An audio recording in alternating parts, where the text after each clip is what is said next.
दुनिया में शायद ही कुछ ऐसा रहा होगा जिसे कोविड ने इफेक्ट ना किया हो, जिसमें से सिनेमा भी एक था।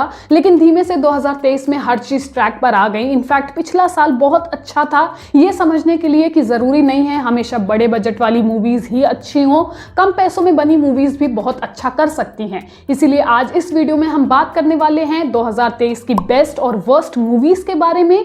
तो शुरुआत करेंगे अच्छी अच्छी फिल्मों की लिस्ट से, जिसमें नंबर 1 के पायदान को शेयर करेंगी दो मूवीज, 12th फेल और मिसेस चैटर्जी वर्सेस नॉर्वे, क्योंकि इन दोनों ही मूवीज में वो सारी क्वालिटीज हैं जो शायद एक बेस्ट फिल्म में होनी चाहिए। इन दोनों ही फिल्मों के हर माइनर से लेकर के मेजर एस्पेक्ट्स में बहुत ही बारीकी से काम किया गया है और एक सिनेमा का ट्रू एसेंस समझाते हुए हमें ये मैसेज देने की भी कोशिश की गई है कि बड़े पर्दे पर अगर आपको कोई भी कहानी दिखानी है, ऑडियंस तक पहुंचानी है, तो जरूरी नहीं है उसके लिए आपके पास बहुत सारा पैसा होना चाहिए। इनफैक्ट आपके अंदर बहुत सारी सीरियसनेस होनी चाहिए। पिक्चर में BGM, acting, film making, story writing, story telling, हर चीज बहुत ही ज्यादा अच्छी है। एक्टिंग तो इतनी अच्छी है कि पूछो मत, जितनी बार भी देखो मन नहीं भरता, आंखों में आंसू आ जाते हैं। इसीलिए बिना किसी सेकंड थॉट दिए मैं इन दोनों फिल्मों को बेस्ट फिल्म ऑफ 2023 में रखूंगी ही रखूंगी। अब नंबर 3 और 4 को चुनना भी मुश्किल हो रहा था, इसीलिए मैंने दो मूवीज को फिर से रख दिया है। जेलर एंड जवान, यानी लार्जर देन लाइफ वाले एस्पेक्ट से अगर हम रख करके देखें तो ये दोनों ही मूवीज काफी मजेदार थी,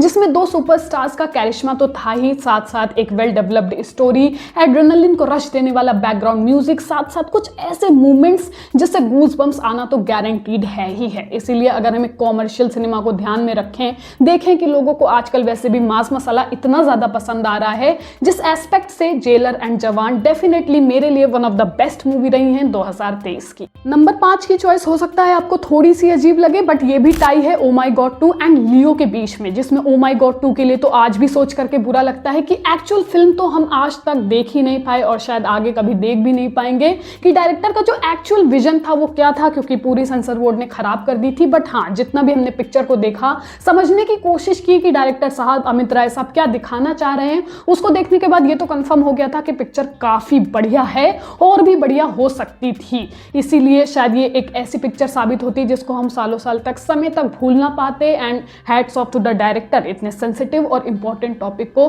सोचने के लिए, उसके बारे में मूवी बनाने के लिए जिसके बारे में कोई बात भी नहीं करना चाहता है। दूसरी तरफ लियो, जो मेरे लिए थालापति की one of the best performance रहेगी हमेशा मेरे दिमाग में, जिसको उतनी तारीफ मिली नहीं जितनी मिलनी चाहिए थी। प्लस इसका वीएफएक्स, इंटेंसिटी, संजय दत्त, बहुत सारे फैक्टर्स इस मूवी में ऐसे थे जो शायद नियरली परफेक्ट थे। मूवी देखते वक्त ऐसा लग रहा था, लेकिन ये उतनी तरीके से हाइप इसको मिली नहीं जितनी मिलनी चाहिए थी।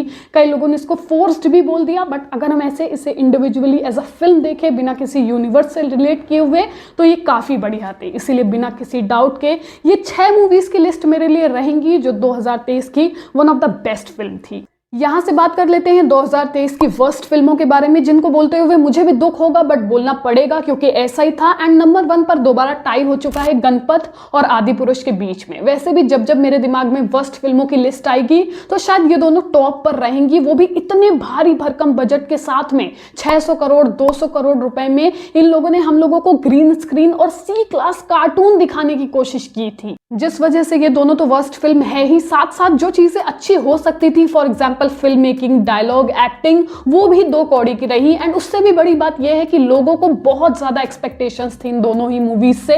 इसीलिए आपको याद होगा कि आदि पुरुष के फर्स्ट डे का कलेक्शन, केवल फर्स्ट डे का कलेक्शन 150 करोड़ रुपए था। सोचो मतलब क्या ही इन लोगों ने मां बहन करी है यार पब्लिक के एक्सपेक्टेशंस की। सेम चीज गणपत में हुई थी, लोग लिटरली गालियां दे रहे थे कि हम लोगों को वहम हो रहा है, मूवी अच्छी होने वाली है, बट नहीं, ऑडियंस का दिल तोड़ने का जिम्मा ले रखा है यार इन लोगों ने। अब आती है बेल्लमकोंडा और नुसरत बहुरुचा की छत्रपति, जो राजा मौली की 15 साल पहले प्रभास के साथ छत्रपति आई थी, उसी का रीमेक टाइप की थी। एंड इसको देख करके मेरा पूरा भरोसा उठ चुका है रीमेक से। वैसे तो ये बहुत पुरानी प्रथा है कि अगर किसी भी अच्छी खासी फिल्म को बर्बाद करना है तो उसका रीमेक बना दो, लेकिन छत्रपति यार क्या ही पिक्चर थी। मतलब उसको देख करके महसूस हो रहा था कि क्या फिल्म बनाने के बाद ये लोग देखते नहीं है कि हमने क्या बनाया है, या ये देखने के बाद ऑडियंस कैसा महसूस करेगी। मतलब it was total time waste. उसमें एक भी ऐसी चीज़ नहीं थी जो आप देख करके समझ पाओ। बस अप्रोच शायद उन्होंने ऐसी की थी कि हम मारधाड़ वगैरह दिखाएंगे, लेकिन कुछ भी डेवलप नहीं हो पाया था उसमें, बहुत ही ज़्यादा खराब थी। एंड इसके बाद जो लास्ट पर आएगी उसको कहते हुए मुझे लिटरली दुख हो रहा है, क्योंकि उम्मीद थी, एंड वो है प्रभास की सलार, जिसमें इतनी ओवर कॉम्प्लेक्स स्टोरी थी, वही स्लोमो वाले शॉट्स, गंदा सा बीजीएम सरदर्द वाला।